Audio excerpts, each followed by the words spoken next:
빌립보서 2장 12절에 보면 사도 바울은 빌립보 교회 성도들을 향하여서 이렇게 선포하고 있습니다. 그러므로 나의 사랑하는 형제들아, 너희가 나 있을 때뿐 아니라 더욱 지금 나 없을 때에도 항상 복종하여 두렵고 떨림으로 너희 구원을 이루라, 이런 말씀을 하셨습니다.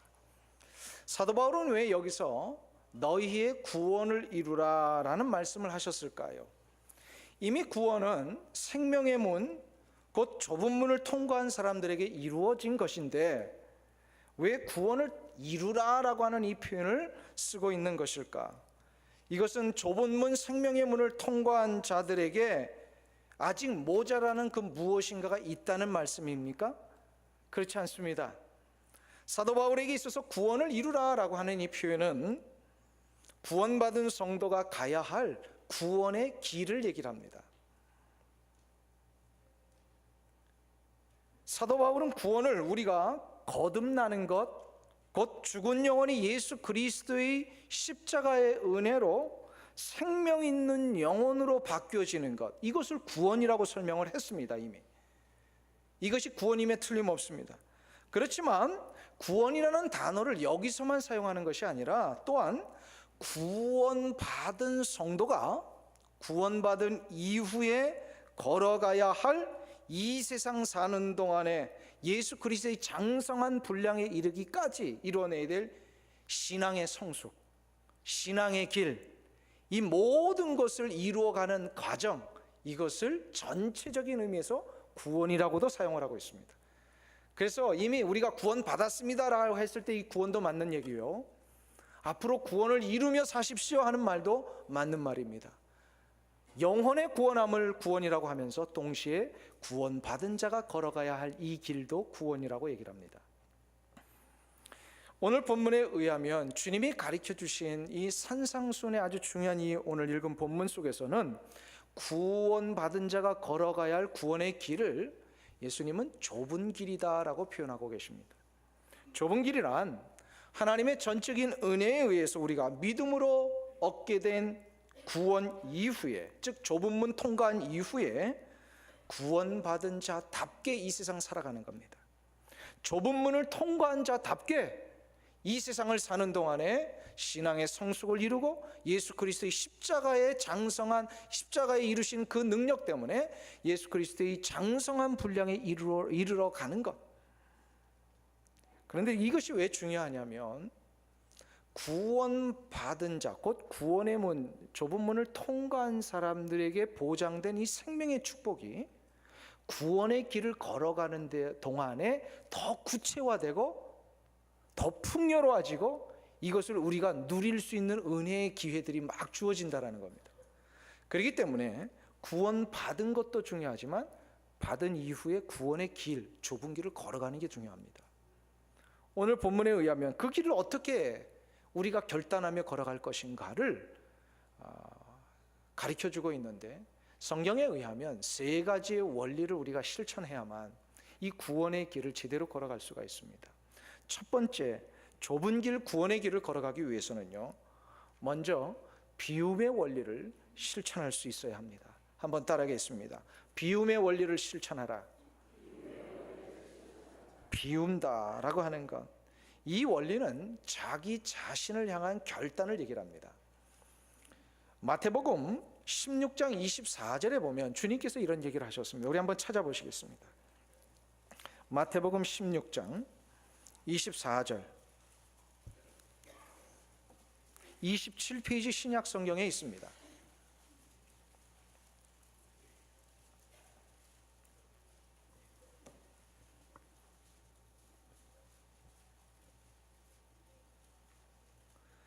마태복음 16장 24절 같이 한 목소리로 읽겠습니다. 이에 예수께서 제자들에게 이르시되 아무든지 나를 따라오려거든 자기를 부인하고 자기 십자가를 지고 나를 좇을 것이니라. 아멘. 주님께서 지금 제자들에게 하신 말씀이거든요. 제자들이 주님을 따르겠다라고 했을 때에 주님이 이런 얘기를 하십니다. 나를 따라오려거든 자기를 부인하고 라고 하는 말씀을 먼저 하셨습니다. 주님을 따르는 것은 바로 좁은 길을 가는 것을 얘기를 합니다. 예수 믿은 이후에, 구원의 문을 통과한 이후에 바로 좁은 길을 걸어가는 것, 이게 바로 주님을 따르는 것인데, 좁은 길을 걷기 위해서는요, 먼저 자기 자신을 향한 결단을 하라고 주님 말씀하십니다. 자기 자신을 향한 결단이 자기를 부인하라는 거예요. 자기 부인이 다시금 정확하게 표현한다면 이런 겁니다. 자기 자신을 비우라는 겁니다. 이 비움의 원리를 위해서는 한 가지를 해야 합니다.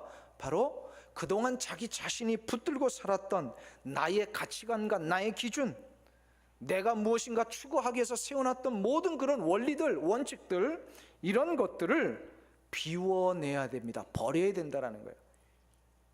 버리기 위해서는 어떤 게 깨달아져야 되냐면, 예수님 만나고 나서 내가 얻은 이 놀라운 수준이 무엇인지를 깨달으면 됩니다. 예수님 만나서 보니까 그동안 예수님 만나기 이전에 내가 가지고 있었던 삶의 내 기준과 가치와 그 원칙들이 얼마나 형편없고 수준 낮은 것이었는지 이제야 깨달았다라는, 이게 보여지더라는 거예요. 이런 것들 가지고는, 그동안 내가 붙들고 왔던 이런 것들 가지고는 어떠한 능력과 어떠한 생명의 역사도 발휘하지 못한다라는 것을 깨닫게 됩니다. 그래서 사도 바울은 이걸 깨닫고 나서요, 빌립보서 3장 7절에서 8절 사이에 아주 유명한 이 고백을 하고 있습니다. 우리 빌립보서를 한번 찾아보겠습니다. 빌립보서 3장 7절에서부터 8절입니다. 320페이지, 21페이지 요 사이에 있습니다. 빌립보서 3장 7절에서 8절입니다.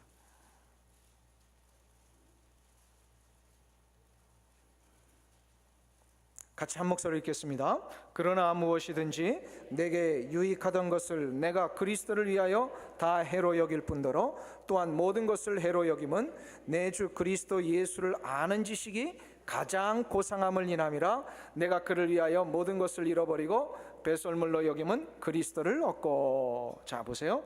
그래서 예수를 아는 지식이 가장 고상한다는 것을 드디어 깨달은 겁니다. 뭐예요? 예수 믿고 나니까 이제 내 수준이 굉장히 올라간 거예요. 고상한 수준이 되었어요. 예수를 아는 것 자체가 이제 고상한 거예요. 그러다 보니까 예수를 알기 전에 내가 붙들었던 모든 삶의 기준들, 원칙들, 이거 수준 따져보니까 이거 형편없는 것이었다라는 거예요. 한동안 추구했던 이 모든 것들 수준으로 비교한다면 사도 바울이 아주 노골적인 표현하잖아요. 이건 냄새나는 배설물과 같은 것밖에 되지 않는다라고 얘기를 합니다. 예수님 때문에 자기 자신이 새로운 수준의 사람이 되었다라는. 배설물 뭔지 아세요?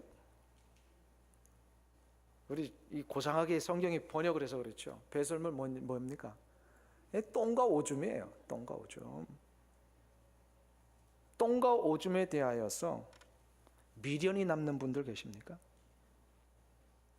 똥과 오줌은 미련 없이 어떻게 합니까? 버리는 겁니다. 지금 사도 바울이 예수 믿기 이전에 자신이 붙들었던 것들, 그 3장 1절부터 6절까지 보면요, 자기가 얼마나 세상적으로 보면 뛰어난 사람이었는지를 설명을 했습니다.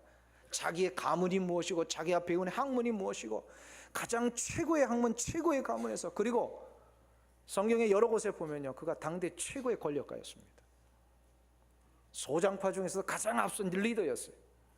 그렇기 때문에 사도 바울은 개인적으로 보면 참 많은 것을 누렸던 사람입니다. 그런데 그 모든 것이 예수 믿고 나서 예수 믿는 사람의 눈으로 그 정말로 수준을 따져보니까요, 옛날에 자기가 누렸던 그게 다 배설물, 똥과 오줌밖에 되지 않는다는 겁니다. 똥과 오줌에 대해서 미련이 남아서 그거 담아오는 사람은 없습니다. 똥과 오줌은 어떻게 합니까? 과감하게 버리는 겁니다. 예수 믿고 나면 이게 보인다라는 거예요. 믿습니까, 여러분들? 예수 믿고 나니까 이게 보이는 거예요. 오래전에 서커스의 공중 그네 타기에 대한 그 글을 어떤 작가가 쓰셨는데요, 그 글을 읽어본 적이 있습니다. 공중 그네 타기 아시죠? 양쪽 편에 공중 위에다가 줄을 매달아 놓고 두 사람이서 그 그네 위에서 시간차를 두고 왔다 갔다 하면서 그네를 타다가 한쪽 편에 있는 사람이 자기의 그네를 탁 놓고 공중에서 한 두 바퀴 세 바퀴 다 회전을 한 다음에 이쪽 편에 있는 그네 타는 사람의 그네를 딱 붙들고 상대편으로 옮겨가는 것. 이게 공중그네타기입니다. 이 작가분이요, 그 공중그네타기 서커스 보는 거 굉장히 좋아하셨대요. 그래가지고 그걸 늘 보다가 하루는 그 공중그네타기 묘기를 완벽하게 완벽하게 이제 성공을 한 그 사람을 서커스 공연이 끝난 다음에 개인적으로 가서 만났답니다. 만나가지고 이렇게 질문을 했대요. 이 묘기를 성공하는 데 있어서 가장 중요한 기술은 무엇입니까? 이때 그 단원이 이렇게 대답을 했답니다. 그네에 매달려 있는 사람보다 그네에서 손을 놓고 공중에서 회전하는 사람의 역할이 더 중요합니다. 더 중요하다는 거예요. 그러면서 손을 놓고 공중에서 회전하는 사람이 가져야 될 아주 중요한 원칙 두 가지가 있답니다. 그것은 바로 뭐냐면, 첫 번째는 자기의 생명을 붙들고 있다라고 하는 그 자기의 그네를 정확한 타이밍에 과감하게 놓을 줄 알아야 된답니다. 요거를 훈련하는 게 묘미랍니다.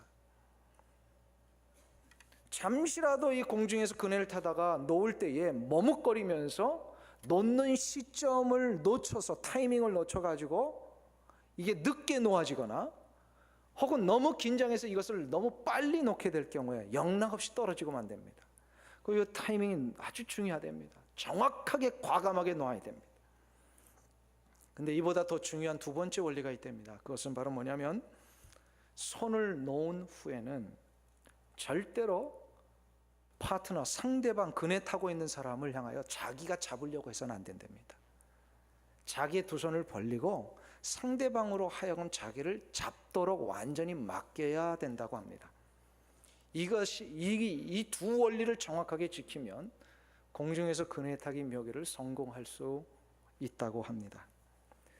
그 글을 읽으면서 제가 굉장히 참 중요한 원리다, 원칙이다라는 생각을 했습니다. 살기 위해서는요, 정확한 때에 과감하게 놓을 줄 알아야 됩니다. 완전히, 그리고 놓은 다음에는 자기 자신을 완전히 맡길 수 있어야 합니다. 이 원칙은 비단 서커스에서만 필요한 것은 아닙니다. 믿음의 길을 걸어가는 우리 성도들의 삶에서도 이 원칙은 매우 중요합니다. 믿음이 무엇입니까? 믿음은 그동안 내가 붙들고 있던 것들, 내 인생의 그네들을 완전히 놓는 것입니다. 그리고 믿음은 놓은 다음에는 나를 하나님 앞에 전적으로 맡기는 것입니다. 지난 시간에 우리는 왜 좁은 문으로 들어가야 하는지에 대하여 살펴보았습니다. 좁은 문은 구원의 문이며 생명의 문이라고 얘기했습니다. 이 문을 통과해야만 생명의 나라로 들어갈 수 있다고 했습니다. 그리고 이 세상을 사는 동안에 저 하나님의 나라, 생명의 나라에 들어가는 것을 보장받는 것뿐만 아니라 그 나라에 들어가기까지 이 세상 사는 동안에 우리는 생명의 능력을 보장받고 이 세상에서 누리며 살 수 있게 된다라고 말씀드렸습니다. 근데 참으로 이상한 것은 구원의 문을 통과한 성도들 가운데 이 세상 사는 동안에 어떨 때는 생명의 능력을 누리며 사는 것처럼 보일 때도 있지만, 어떨 때는 전혀 생명의 능력을 못 누리는 것처럼 보이는 분들도 있더라는 거예요. 생명의 능력이 뭡니까? 정확하게 우리가 이것을 표현한다면 여러 가지 단어를 동원해야 되겠지만, 그 대표적인 단어들 하면 기쁨입니다. 평안입니다. 생명이라 능력이라고 하는 것은 용기와 소망입니다. 그래서 이 모든 것들을 붙들고 살면 이 세상을 승리하게 되어 있습니다. 이게 생명의 능력이에요. 그런데 이 세상을 이기며 승리하는 이 능력을 보장받았음에도 불구하고 성도들 가운데 보면 여전히 불안과 초조, 근심과 걱정, 상처와 아픔에 매몰되어 가지고 전혀 그 상황에서 헤어나오지 못한 채 세상을 완전히 패배자로, 실패자로 살아가고 있는 것 듯한 이런 모습들을 보여주는 분들이 많이 있어요. 왜 그럴까요? 그렇게 하고 싶어서 그런 게 아니거든요, 실은. 근데 이유가 있어요. 그것은 바로 좁은 문을 통과한 후에도 여전히 자신의 인생의 그네를 놓지 못하고 살기 때문에 그렇습니다. 놓지 않으니까 생명의 영역에 이미 들어와 있음에도 불구하고 전혀 생명의 능력을 누리지 못하는 거예요. 그네를 놓지 않으니까. 마치 바닷가에 왔는데 여전히 긴 장화 신고 있고요, 냄새나고 먼지나는 이 두꺼운 옷 입고 바닷가에 와 있는 거하고 똑같은 거예요. 바닷가에 와서 바다를 누리며 즐기기 위해서는 어떻게 됩니까? 장화를 벗어 던져야 됩니다. 냄새나고 먼지나는 이 두꺼운 옷들 다 벗어 던져야 됩니다. 그래야 바다를 누릴 수 있습니다. 좁은 문을 통과한 자들은 이제 자기 자신이 붙들고 있던 인생의 그네를 과감하게 놓고 전적으로 하나님 앞에 자기 자신을 맡겨야 합니다. 이때 생명의 능력을 누릴 수 있고 보여줄 수 있고 이 생명의 능력을 가지고 승리할 수가 있습니다. 아무리 어렵고 힘든 상황일지라도요, 나의 그네를 놓고 하나님의 거룩하신 손 앞에 나를 전적으로 맡기는 순간부터 하나님이 나를 붙들어 주십니다. 붙들어 주실 뿐만 아니라 내가 외롭고 힘들 때 하나님 나 안아주세요. 내 인생이 아무리 어렵고 힘든 그 고난의 길을 갈지라도, 인생의 홍수가 나를 덮칠지라도, 인생의 그 불길을 내가 걸어가고 있을지라도 그네를 넣고 하나님 앞에 손을 맡기면 하나님이 그 물이 침몰치 못하게 해주시고요, 그 불구덩이가 나를 사르지도 못하게 보호해 주시겠다고 약속하셨습니다. 이것이 생명의 바다에서 생명의 역사를 체험하며 누릴 수 있는 방법입니다. 그러기에 우리는 좁은 문을 통과했다고 좋아할 게 아닙니다. 좁은 문을 통과한 자들은요, 좁은 길을 가며 생명의 역사를 누릴 수 있는 이 원리를 실천해야 돼요. 다시 한번 따라하겠습니다. 나를 어떻게 하라고요? 한번 따라합니다. 나를 비우라. 비움의 원리를 실천해야 됩니다. 이것이 바로 좁은 길을 가는 자에게 보장된 첫 번째 축복입니다. 두 번째, 좁은 길을 가기 위해서는요, 생명의 그 놀라운 역사를 누리며 가기 위해서는요, 희생의 원리를 시작할 줄 알아야 됩니다. 한번 따라하겠습니다. 희생의 원리를 시작하라. 아까 읽었던 마태복음 16장 24절을 우리 다시 한번 보기를 원합니다. 다시 한번 마태복음으로 가실까요? 마태복음 16장 24절 한 목소리로 다시 우리 읽겠습니다. 27페이지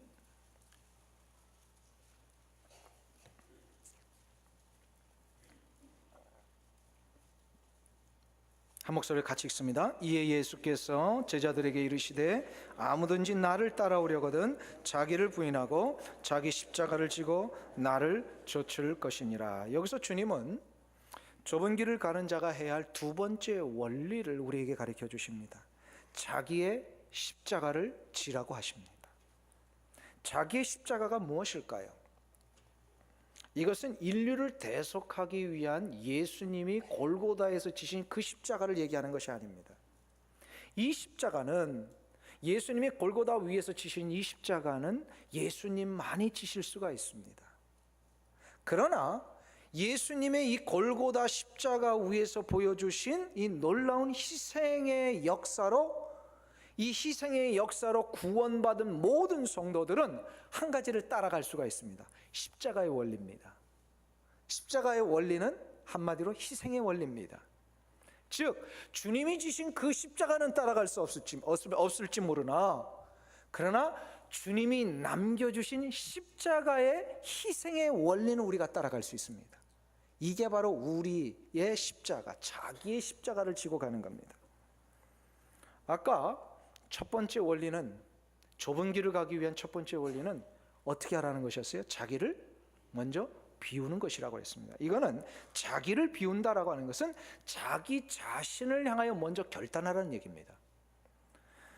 그런데 자기를 희생하고 자기 십자가를 지고 가라고 하는 이 말씀은 다른 일을 향하여 해야 할 결단을 얘기를 합니다.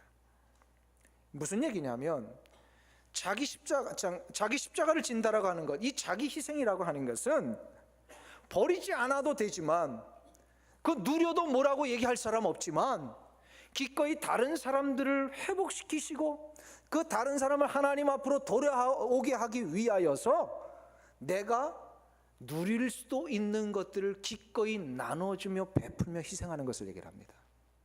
첫 번째 비움의 원리와 두 번째 희생의 원리는 여기에 차이가 있습니다. 비움의 원리는 안 버리면 안 됩니다. 비워야만 삽니다. 두 번째 원리는 안 비워도 뭐라 그럴 사람 없고 손해볼 거 없어요. 그러나 이 두 번째는 기꺼이 다른 이들을 위하여 비우는 겁니다. 버리는 겁니다. 희생하는 겁니다. 그런데 놀라운 역사가 있어요. 희생하는 것은 그냥 희생으로 소모되는 게 아니라 아까 뭐라 그랬어요? 희생함으로 다른 이들이 어떻게 된다고요? 회복되고 돌아옵니다. 왜 그럴까요? 이게 십자가의 원리이기 때문에 그래요. 이사야 53장 5절에 보면 예수님이 태어나시기 전에 한 600년 전에 이사야 선지자가 이 원리를 미리 예언을 했습니다. 이사야 53장 우리 한번 보겠습니다.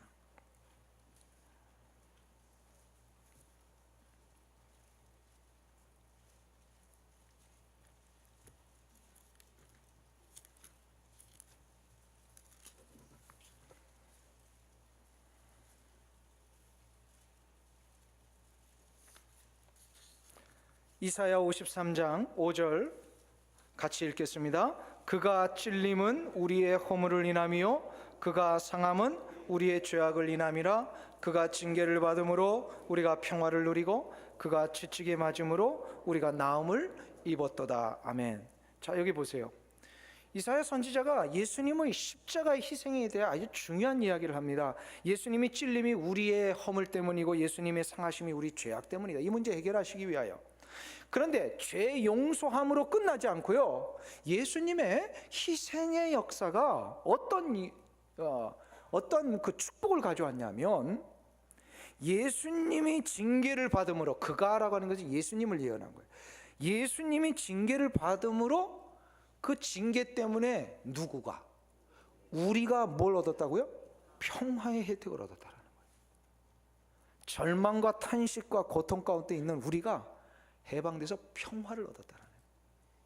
예수님의 희생 때문에 우리가, 다른 사람이 어떻게 된 거예요? 회복됐어요. 또 예수님이 채찍에 맞으심으로 우리가 어떻게 됐어요? 나음을 입었도다. 예수님이 채찍에 맞고 자신의 몸을 내어주심으로 우리가 치료받고 회복되었다라는 거예요. 치유되었다라는 거예요. 예수님은 징계받지 않아도 되시는 분이셨어요. 예수님 십자가 지지 않으셔도 되시는 분이셨어요. 예수님은 채찍을 맞으실 이유가 없으신 분이셨어요. 그런데 그것을 안 맞아도 되고 안 주셔도 되는 분이 왜 기꺼이 그것을 받으시고 주셨느냐 이 말이에요. 그것은 바로 다른 이였던 바로 우리들을, 절망과 두려움 가운데 있는 우리들을 평화의 자리로 옮겨주시기 위해서, 육체의 고난과 고통 가운데 있는 우리들을 새로운 치료와 회복을 경험하게 해주시려고 예수님이 십자가 위에서 희생하셨다는 겁니다. 이게 희생의 원리고 이게 십자가의 원리입니다. 희생은 다른 이를 살립니다. 희생은 다른 이를 회복합니다. 이게 희생의 축복이에요. 더 놀라운 사실이 있어요. 이 희생을 하면 다른 이를 살려내는 것으로 끝나지 않고, 희생을 하고 손해본 거라고 생각했던 우리도 어떻게 됩니까? 다시금 회복이 됩니다. 이게 십자가의 원리예요. 예수님이 우리를 살려내기 위하여서 다 희생하시고 손해보신 것 같았는데 어떻게 되십니까? 3일 만에 하나님이 예수님을 다시금 회복시키셔서 부활의 영광 가운데 올려주시고, 그 예수님의 이름이 인류 역사의 가장 높은 이름 되게 하시고 만유의 주가 되게 하시고 모든 이름 위에 뛰어난 이름이 되게 하셨다는 거예요. 희생을 하니까 다른 일을 살려내기 위해서 내 거 나눠줬는데, 다른 일을 좀 회복시키기 위하여서 내가 2개 먹을 거 1개 먹고 하나 그 사람에게 줬는데, 그래서 그 하나 먹은 그 사람이 회복되고 일어나는 것뿐만 아니라 나에게는 2개가 하나 되는 손해를 볼 줄 알았는데 그게 아니라 2개가 100개가 되는 그 놀라운 회복의 역사로 나를 인도해 주시더라는 게, 이게 바로 십자가의 축복입니다. 십자가의 능력입니다. 이게 희생의 축복이에요. 나에게는 기쁨과 감격이 시작이 됩니다. 인류 역사상 가장 많은, 가장 넓은 영토를 정복했다라고 하는 한 분이 있습니다. 그분은 바로 몽골 제국의 징기스칸입니다. 12세기 말엽에 이 징기스칸이 몽골 고원을 정복하고 나서 유럽과 아시아 정복에 나섰을 때에 몽골 제국의 인구가 100만 명밖에 되지 않았답니다. 이 겨우 100만 명에 불과했던 인구를 가지고 징기스칸은 중국과 중앙아시아와 유럽과 이슬람권과 러시아까지 정복을 했어요. 그 모든 나라들의 인구를 합치면 1억 명이 넘었습니다. 이러한 작은 인구를 가지고 그 수없는 인류 역사의 가장 넓은 땅을 정복할 수 있었던 이유, 그래야 12세기 말부터 15세기 이제 중엽까지 그가 죽은 이후에도 거의 한 통틀어서 250년간을 세계를 호령할 수 있었던 이유, 여기에 대해서 많은 학자들이 한 가지 공통점으로 징기스칸이 늘 가슴에 새기며 살았던 원리 때문이었다라고 이야기를 합니다. 징기스칸이 그의 가슴에 늘 새기며 살았던 원리를 그가 죽었을 때 가장 잘 표현했습니다. 기록에 의하면 징기스칸이 죽을 때에 이런 말을 했답니다. 왕이 따뜻한 흙벽 속에 사는 날 제국이 망하게 될 것이다 라는 얘기를 했답니다. 그래서인지 징기스칸은 평생토록 성을 쌓지 않았습니다. 궁궐은 지었다고 합니다. 그러나 이 궁궐은 외부의 손님을 접대할 때만 사용했고 자신은 그 궁궐에 살지 않고 늘 한평생 텐트에서 살았다고 합니다. 왜 그랬을까요? 징기스칸이 누릴 줄 몰라서 그랬을까요? 아닙니다. 가장 높은 권력에 있는 자, 가장 큰 힘을 발휘할 수 있는 자가 기꺼이 희생을 할 수 있을 때만이 그를 따르는 백성들과 그가 다스리는 모든 땅을 더욱 견고하게 만들 수 있다라고 하는 이 원리를 깨달았기 때문입니다. 이 원리가 무슨 원리입니까? 희생의 원리입니다. 어디서 배웠을까요? 희생의 원리는 하나님이 인류 역사에 허락하신 축복이었습니다. 왠지 아세요? 예수 그리스도의 십자가의 희생은 그 이전과 그 이후에 일어난 모든 인간의 인류의 역사에 인간들이 이루게 되는 모든 희생의 현장에 한 가지 축복을 허락하셨어요. 예수를 믿든 안 믿든. 그게 바로 뭐냐면 희생이 있는 곳에는 언제나 다른 이를 살리고 그를 회복시키는 능력이 있게 하셨다는 거예요. 이게 십자가 희생 때문에 이루어진 축복입니다. 이거를 일반 은총이라고 그래요. 일반 축복이라고 그래요. 예수를 알던 모르던, 하나님을 알던 모르던 예수 그리스도의 그 십자가의 역사 때문에 그 이전에 있었던 모든 인류의 역사, 그 이후에 있는 모든 인류의 역사에 인간들이 자기도 모르게 누군가를 위해 희생한다면 거기서는 축복이 일어나게 만드셨다는 거예요. 그러니까 징기스칸도 하나님과 예수님을 직접은 알지 못했지만 이 희생의 원리를 예수 그리스도의 십자가의 은혜 때문에 그가 알게 된 거예요. 예수를 몰라서 구원을 못 받았지만 이것이 십자가의 희생이요, 이것이 바로 희생의 축복입니다.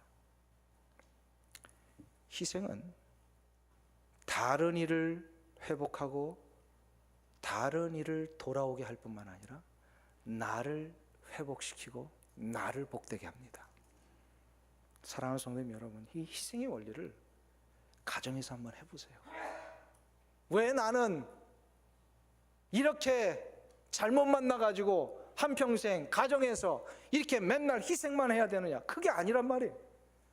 여러분의 그 희생을 통하여서 여러분의 가정을 회복시키시려는 하나님의 뜻이 계시단 말이에요. 왜 나는 부모 잘못 만나서 내 인생을 이렇게 어렵게 살고 있는가? 나는 어떻게 이렇게 나라를 잘못 만나서 늘 아픔과 고난과 절망만 있는 그 시절에 태어나 이렇게 한평생 고생만 하고 이 땅을 떠나야 되는가? 그게 아니란 말이에요.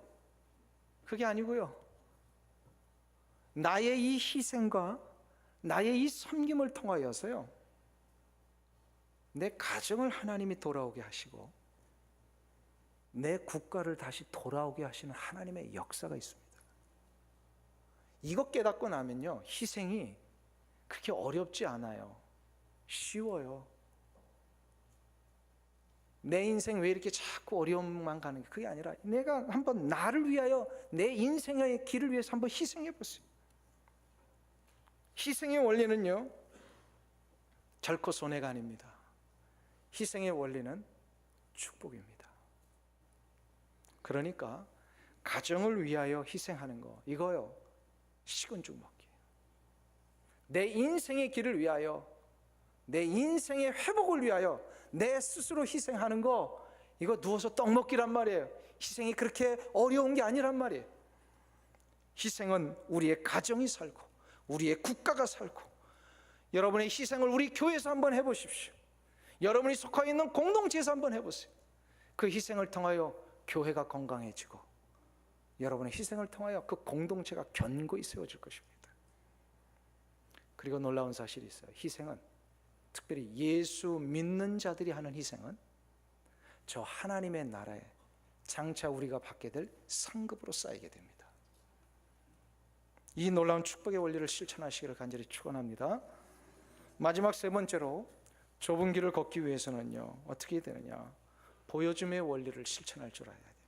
보여줌의 원리. 한번 따라하겠습니다. 보여줌의 원리를 실천하라. 좁은 길을 가면서 우리는 뭘 보여줘야 될까요? 뭘 보여줘야 될까요? 옛날에 어떤 코미디언이 텔레비전 방송국에서 나오기만 하면 뭔가 보여주려고 나왔습니다. 그러더라고요. 근데 보여주지 못하더라고요. 보니까 맨날 말 더듬는 거나 보여주지. 보여줘야 될 때는 뭘 보여줘야 됩니까? 우리가 뭔가를 보여줘야 될 때는 뭘 보여줘야 됩니까? 이 부분에 대하여 우리 주님께서는 마태복음 5장 16절에서 분명하게 우리가 무엇을 보여줘야 되는지를 가르쳐주고 계십니다. 마태복음 5장 16절을 보겠습니다.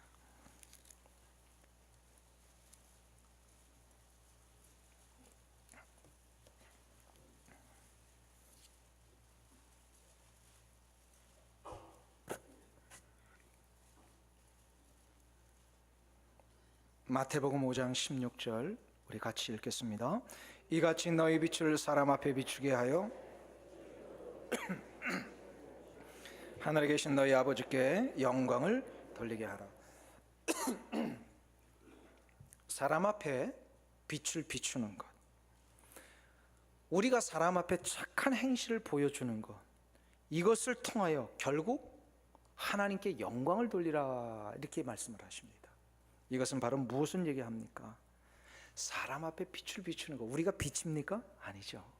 사람 앞에 빛을 비추는 건 누구의 빛입니까?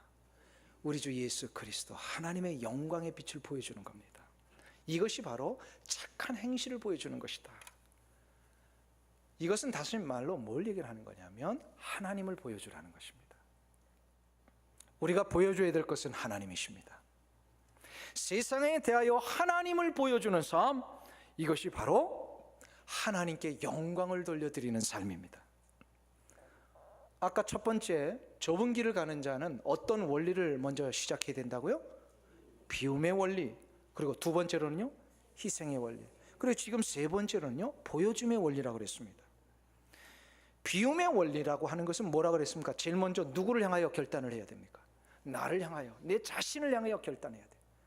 희생의 원리는 이제 더 나아가서 다른 이들을 향하여 결단을 해야 됩니다. 보여줌의 원리는 하나님을 보여주기 위해서는요, 하나님을 향하여서 먼저 결단을 해야 합니다. 하나님을 보여주기 위해서는 내 말과 내 행동, 내 삶의 구석구석에서 일어나는 모든 일들이 내 능력과 내 힘이 아니라 하나님의 인도하심과 하나님의 은혜 때문에 일어난 것임을 구체적으로 말로 표현하라는 겁니다. 이게 바로 하나님 보여주는 거예요. 이것을 위해서는 용기가 있어야 됩니다. 아랑곳하지 않고 오직 내 안에 계신 하나님 보여주겠다는 이 자신감이 있어야 돼요. 당당함이 있어야 돼요. 그리고 하나님에 대한 열정과 사랑이 내 안에 가득 넘쳐야 됩니다. 하나님에 대한 사랑과 열정이 가득 차 있으면요, 막 의도하지 않고 미리 준비하지 않아도요, 저절로 막 아무 때나 하나님 나오게 되어 있어요. 하나님에 대한 이야기가 나오게 됐어요. 그 유명한 코카콜라의 사장이었던 로버트 우드러프라는 사람 아시죠? 그분이 한참 이 코카콜라 세계를 정복해 나갈 때 그가 유명한 얘기를 했잖아요. 내 혈관에는 피가 흐르는 것이 아니라 코카콜라가 흐르고 있다. 그 정도 자기 안에 가득 찬 게 있으니까요, 코카콜라 가지고 세계를 정복했잖아요. 유명한 얘기가 또 있죠. 미국의 CIA는 못 들어가도 코카콜라는 아무 데나 들어간다. 세계 전 인구에요, 한 번쯤은 모두가 다 콜라를 마셔봤답니다. 놀라운 거 아닙니까? 음료수 하나로 세계를 다 정복했어요. 왜 그럴까요? 이 코카콜라가 그의 혈관 속에 흐르는 한 사람 때문입니다. 한 사람만, 그의 몸속에 흐르는 그 열정만 있어도요, 세계의 문화를 바꾸고 세계의 흐름을 이렇게 바꿔놓는다면, 하물며 우리 안에 계시는 예수 그리스도의 피가 우리의 혈관에 흐를 수만 있다면 우리 세상을 바꿀 수 있습니다. 자기 안에 흐르는 예수의 피 때문에 세상을 바꿨던 그 유명한 한 분 계시잖아요. 누굽니까? 사도 바울입니다. 사도 바울은요, 자기 안에 흐르는 예수의 그 놀라운 피 때문에 가는 곳마다 하나님을 전하고 예수를 전했어요. 가는 곳마다 교회가 세워졌어요. 그 한 사람 때문에. 그래서 서아시아가 복음화되었고, 그 한 사람 때문에 남부 유럽이 복음화됐고, 그 한 사람 때문에 중세 천년을 자랑했던 로마가 예수 그리스도 안에 돌아오지 않았습니까? 그리고 10세기, 15세기까지 중부 유럽과 북부 유럽이 복음화되었고, 15세기 이후에 이 복음은 이 남미와 북미를 복음화시켰습니다. 그리고 19세기 말에는 그 복음이 아시아로 들어왔습니다. 한 사람의, 예수의 피가 그의 혈관에 흐르는 한 사람 때문에 인류 역사에 그 어느 누구도 따라갈 수 없는 놀라운 복음의 확장이 지금 시작이 되었다는 겁니다. 사도 바울 때문에 우리도 지금 복음 들은 거 아닙니까? 사랑하는 성도님 여러분, 그가 이 길을 가기 위하여서요, 사도 바울이 이 좁은 길을 가기 위해서는 철저하게 그 안에 모든 것을 다 비우고 희생의 원리를 실천하며 보여줌의 원리를 시작을 했습니다. 그는 가는 곳마다 헬라 사람들에게 복음 전하기 위해서 자기 이름도 바꿨잖아요. 헬라식으로. 그래서 사울에서 바울로 바꾼 게 바로 헬라식의 이름을 바꾼 거예요. 그는 헬라인들이 가장 그 지성인들이 많이 있다는 그 헬라 철학자들 앞에서 아테네 신전에서 그는 그들과 논쟁하는데 저들을 이기는 게 목적이 아니라 저들과의 논쟁을 통하여 예수를 심어주는 게 목적이었어요. 그래서 논쟁할 때 예수에 아주 포커스를 맞추며 논쟁을 했어요. 사도 바울이 복음을 전하다가 감옥에 갇혔을 때 그는 감옥에서 나오는 게 목적이 아니었어요. 그 감옥에서도 예수를 전하는 것이 목적이었어요. 하나님을 보여주는 것이 목적이었어요. 그런 사도 바울 때문에 그는 이 세상에 어느 누구도 따라갈 수 없는 놀라운 복음의 확장을 이루었습니다. 저는 믿습니다. 사도 바울의 혈관 속에 흐르는 예수의 피가 이 자리에 앉아있는 우리들에게 다시 한번 가득 넘쳐날 수 있다면 우리의 가정을 바꾸는 것은요, 정말로 식은 죽 먹기입니다. 우리가 속해 있는 공동체 다시 한번 회복시키는 것은 누워서 떡 먹기입니다. 내 속에 예수의 피가 흐르어 전능하신 하나님을 보여주며 가는 곳마다 예수 그리스도의 능력이 심겨질 수만 있다면 이 미국 땅 우리 변화시킬 수 있습니다. 창조론이 무너지고 진화론이 만연되어 있는 이 세계, 동성연애가 주류가 되어서 모든 흐름들을 바꿔놓아버린 이 엄청난 죄악이 관영되어 있는 이 시대 앞에 우리 이 땅 바꿀 수 있습니다. 예수의 피가 흐르고 있느냐 이 말입니다. 정말로 우리 하나님 보여줄 수 있느냐 이 말입니다. 멀리 갈 필요도 없이 내일 당장 비즈니스 오픈하면서 내 손님에게 하나님 보여주실 수 있습니까? 이것만 될 수 있다면 이 사회 우리가 주도할 수 있습니다. 며칠 전에 제가 아는 분으로부터 메일을 하나 받았습니다. 그 메일 속에 영상이 하나 어태치돼서 들어왔어요. 그 영상을 보니까 이런 것이었습니다. 2013년도 작년에 한국의 프로축구를 결산하면서 한국의 프로축구를 K리그라고 부른답니다. 이 모든 선수들 가운데 가장 우수한 선수들에게 이렇게 수상하는 그런 셀러브레이션 이벤트가 있었던 장면입니다. 거기에서 3관왕을 차지하면서 한 해 동안 가장 뛰어난 선수에게 수여되는 MVP 상을 수상하는 장면이 이제 실렸는데요. 그 상을 수상한 선수 이름이 김신욱이라는 선수였습니다. 저는 누군지도 잘 몰랐어요. 아주 키가 훤칠하게 크고 정말로 그 설명에 의하면 완벽한 스트라이커요. 얼마나 많은 일들을 했는지 그가 3관왕의 MVP를 수상을 했답니다. 이 선수가 이제 관계자로부터 상을 받고 단위에 서서 있을 때에 사회자가 물었습니다. 이 수상 소감을 한마디 해주시지요. 길게 하셔도 괜찮습니다. 이러면서 이제 수상 소감을 얘기를 했어요. 부탁했어요. 이 김신욱 선수가 그 첫 마디를 이렇게 시작을 합니다. 저는 예수님께 속하여 있는 선수입니다. 그분이 울산 현대 소속이거든요. 아마 현대 구단주가 좀 섭섭했을 거예요. 저는 예수님께 속하여 있는 선수입니다. 하나님께 감사를 드리고 영광을 돌려드립니다. 이 한마디를 시작을 했어요. 그리고 나서 그 다음에 자기 구단주 고맙다고 얘기를 하고 그 다음에 자기 동료 선수들 고맙다고 얘기를 했습니다. 한참 인사하고 이제 끝나고 들어가려고 하는데 사회자가 뭔가 좀 아쉬웠던 것 같아요. 다시 묻습니다. 그래서 이 순간에 가장 먼저 떠오르는 단어가 있다면 무엇입니까? 들어가려고 하는 이 선수에게 물었어요. 아마도 그 첫 인사말에서 하나님에 대한 감사와 영광에 대한 언급 때문에 사회자가 좀 마음에 들지 않았던 것 같아요. 일반 세속 방송국에서 하는 거니까. 그래서 인사가 끝난 다음에도 사회자가 모든 시청자들이나 그 자리에 앉아있는 하객들에게 좀 이렇게 좋아할 만한 세상적인 그런 어떤 인사말 한마디 하라고 하는 그런 의도에서 마지막 한 번 더 얘기하시죠. 이랬던 것 같아요. 이때 김신욱 선수가 주저없이 뭐라고 얘기했는지 아세요? 자기가 가장 먼저 떠오르는 단어 하나님입니다. 그러더라고요. 이 한마디에 사회자가 굉장히 당황했어요. 더 이상 말을 잘 못하더라고요. 그런데 그 말을 한 김신욱 선수는요, 너무나도 당당했습니다. 제가 그때 알았어요. 당황이라는 단어와 당당함이라는 단어가 반대말이라는 것이 알았어요. 한 사람은 그 상황 앞에 당황을 했는데 한 사람은 그 상황 앞에 당당했습니다. 저는 분명히 확신합니다. 김신욱 선수의 그 한마디에 하나님은 너무나도 기뻐하실 것입니다. 그리고 그 한마디 때문에 하나님을 아는 자의 모습이 저렇게도 멋지고 당당할 수 있구나를 수많은 청소년들과 수많은 팬들의 가슴에 새겨주었다라고 저는 믿습니다. 우리는 결코 하나님을 부끄러워해서는 안 됩니다.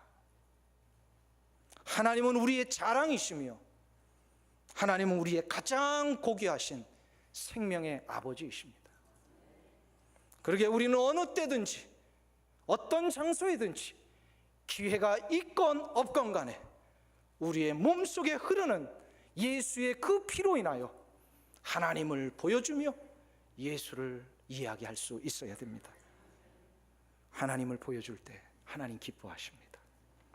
그리고 그 보여줌의 원리를 실천할 때 하나님을 알지 못하는 수많은 사람들이 하나님께로 돌아오게 될 것입니다. 이게 보여줌의 축복입니다. 그래서 저는 마지막으로 이사야 60장 1절부터 3절을 여러분들과 함께 같이 읽으면서 오늘 마무리를 하려고 합니다.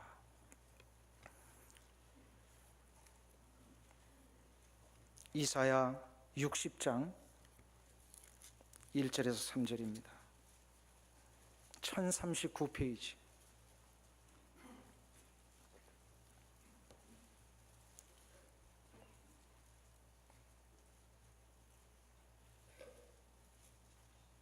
(1039페이지) 우리 같이 하나님께서 우리에게 주시는 결단과 도전의 말씀으로 여기며 이 말씀을 같이 함께 낭송하겠습니다. 같이 읽습니다.